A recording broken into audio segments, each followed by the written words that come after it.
Chapter 1: Unraveling Revelations. Kashyyyk. Master Yoda had drawn Luke to this location to meditate for many years as he unweaved the threads of the future with the help of Masters Obi-Wan and Qui-Gon, as well as his father. He sat among the Masters atop the tree platforms of the jungle planet, having spent the better part of the last decade among the Wookiees in this place of peace, though he found an additional voice in the threads, one whom had not yet found physical form.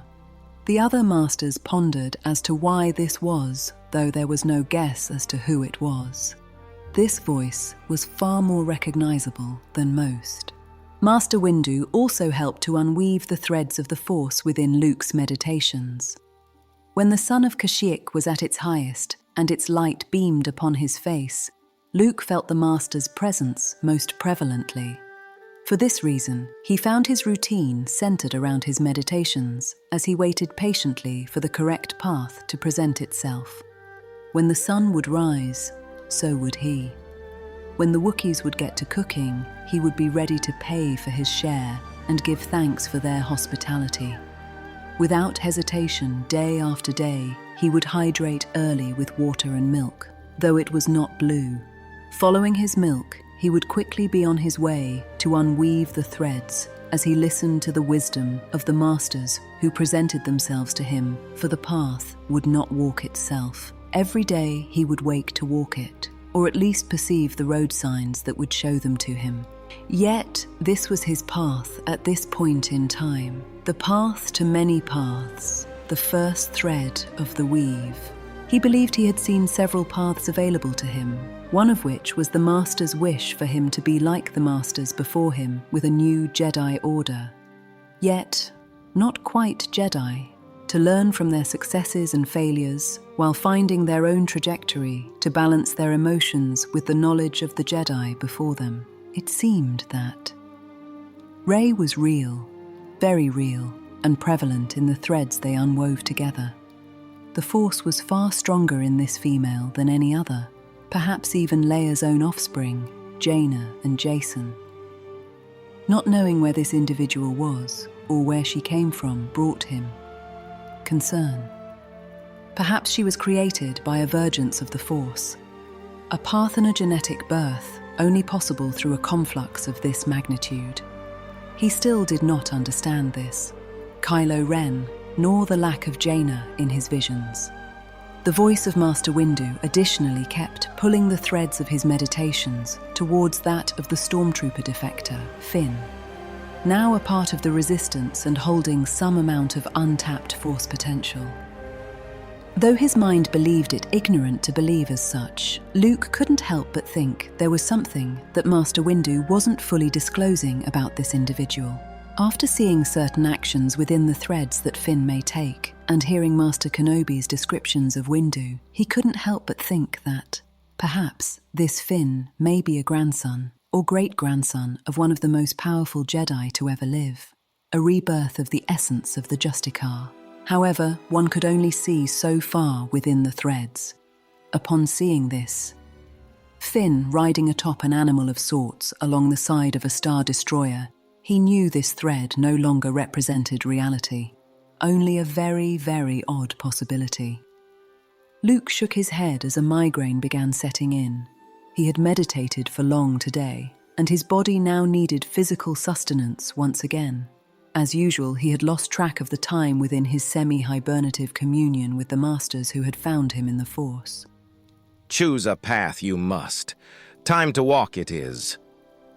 Master Yoda said in his typical backward stoicism, echoing the thoughts Luke already had within his mind. Luke shook his head deep in thought. Master Yoda, how can I choose? I don't fully understand what I am seeing. Am I to take one of these young potentials as a Padawan? Am I to take them all? Is there an order in which I am to find them? Please give me your insight. I am but a farm boy who filled a role when the galaxy needed it. I am not as wise as a Jedi Master, and certainly not as wise as a council. I am not as wise as you all. The ghosts of the Jedi Masters looked at one another, subtly chuckling and smiling, all too familiar with the doubt. However, the voice of Windu laughed loudly through the threads. Young Skywalker, you reverted one of the most powerful Jedi back to the light. Second to me, of course. Mercy and Surprise are two. Motherfucker. Master Windu, I am still very, very sorry for that. The ghost of Hayden. I mean, Anakin replied. Master Windu laughed in reply, finding some sense of humor in it, though it took many, many years to reach that point of acceptance. Yeah, whatever you say, Mud Scuffer. To our younger Skywalker here, you balance the Force. This is your path to walk. We cannot make the choice for you, though The voice of Windu stopped in the threads, interrupting itself. Luke's migraine quickly evolved into a series of images showing a young Windu having a lover. I knew it, Anakin replied, as if seeing into Luke's mind's eye. No, and you were always so judgmental about... Enough this is, Yoda interrupted. Master Windu, what have you to say? A guilt-ridden voice of Master Windu echoed through the threads, hesitantly. I would like to see my great-grandson trained in the ways of the Force. To this, the Masters looked at one another in surprise, Qui-Gon and Obi-Wan in particular. You hypocrite! Anakin smirked, shaking his head and smiling as he looked downwards. Windu replied quickly and somewhat frustratedly. Well, what can I say? It was a crime, and I was ashamed for breaking my oath, as were you, young Skywalker. So that gives you the right to, after the fact, condemn me to conceal Padme? Anakin started, before being interrupted by the voice of Windu again. Then what have we learned? Windu replied quickly, interrupting the younger Jedi. Yoda shook his head, feeling nostalgic familiarity with the going-ons at the temple in the days of darkness. Yes. Light and shadow, intertwined they are. To accept one. Both we must. 900 years this lesson took. Yoda laughed in response to his own comments. So, what am I to do, Masters? Luke asked audibly as he stood up physically, inadvertently breaking himself out of his meditations in frustration. The forms of the Masters disappeared, with the voice of Master Windu leaving him with, You must choose, young Skywalker.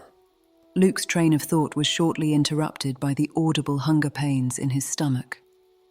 Luke took a long look at the sun of Kashyyyk, now ready to set over the tall trees in the distance. His concentration was interrupted when suddenly a pale, blindfolded face emerged past his shoulder and shouted a single word into his ear. Katarn! Luke spun around quickly, powering up his lightsaber in surprise at the appearance of the form behind him. A very surprised Wookiee stood a short distance from him, dropping the plate of food they had brought for Luke and recoiling backwards from the sudden flash of the green saber. Eyeing the dropping food, Luke reached out with the Force, saving the contents of the dishes from spilling and the dishes themselves from breaking. Luke started to speak first. I'm sorry, Lumpy. I don't know what happened just now. The young Wookiee growled in response, seeming to be upset by Luke's response to the food, insinuating he had surprised him on purpose to show off his powers. The Wookiee placed his hands on his hips to show his displeasure in human terms. I did not, Lumpy. Something scared me in my meditations. I am sorry for the timing. The Force Master bowed to Lumpy respectfully, then quickly sat in a cross-legged stance like the Masters of old. The Wookiee growled in response, upset at being called old. You know that's not what I meant. Luke responded coyly with a smile at the Wookiee, who quickly chuffed in humorous response. Care to join me? It seems I may be leaving soon. The Wookiee shook his head, vocalizing some Wook in response. What do you mean you don't eat bantha food? The Wookiee responded in some more Wook, pointing at his dish, then comically chuffed at his own comment. Not enough meat and spice, huh? How about milk, then? The Wookiee laughed, raising a large paw and letting it down in a no thank you or whatever gesture. "Because it's not blue," Luke replied in surprise, knowing full well Wookiees weren't accustomed to blue milk. The Wookiee chuckled again, then turned to walk away. Luke chuckled himself, shortly followed afterwards by a laugh, sounding as if it came from the voice of the pale, blind man. Luke turned around from his food to the setting sun, feeling the pangs of the headache colliding against his skull, like lightsabers against Beskar.